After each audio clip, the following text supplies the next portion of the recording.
We are back now at 11:51, and Lake Michigan is Milwaukee's most important natural resource. In this week's Community Curated with No Studios, we're learning about one group working to protect it. So I'm joined now by Fidel, Verdin, and Shalina Ali. Thank you both for being here with us. We're talking, absolutely. Thank you for being here. We're talking about healing our waters. We're also going to talk about Skool, the organizations that are coming together to partner specifically this month with a pretty special conference here in Milwaukee. But before we get there, let's start with what healing our waters is all about. Healing Our Waters is a coalition. It's led by the National Wildlife Federation as well as the National Parks Association.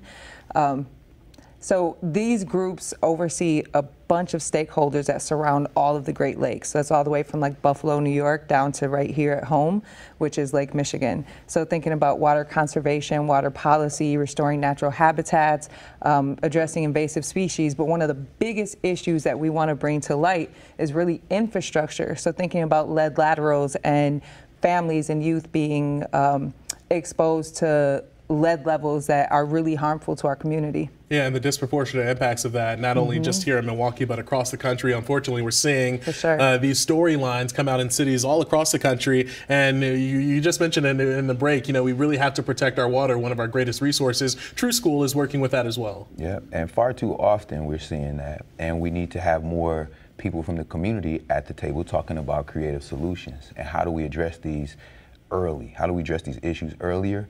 One of the things that Skool is really concentrating on is getting younger people involved into the environmental sector, environmental stewardship, water, and our precious resources on Earth, period. And how do we think about getting the future generation of problem solvers involved early?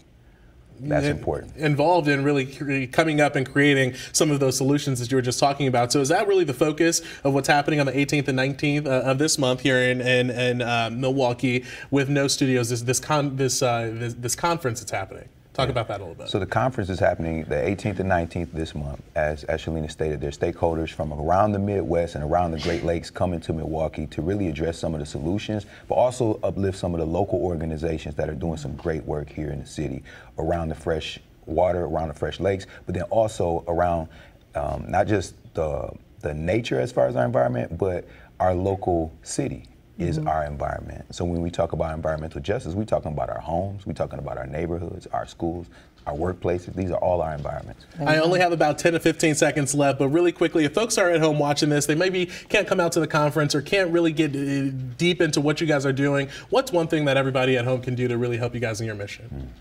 Well, you know, I think follow Skool. We're making sure to soak up all this game and give it back to the community through art, through the youth voice, and also just through creating opportunities for the youth in the community to engage with us through public events. Well, it's great, the work that you guys are doing in the community. We thank you for that, and thank you for being here as well. Again, the Healing Our Waters Great Lakes Conference is set for October 18th and 19th at No Studios. The welcome reception starts at 6 p.m. that day. All right, we're going to take a quick break. We'll have one final check on the weather after this.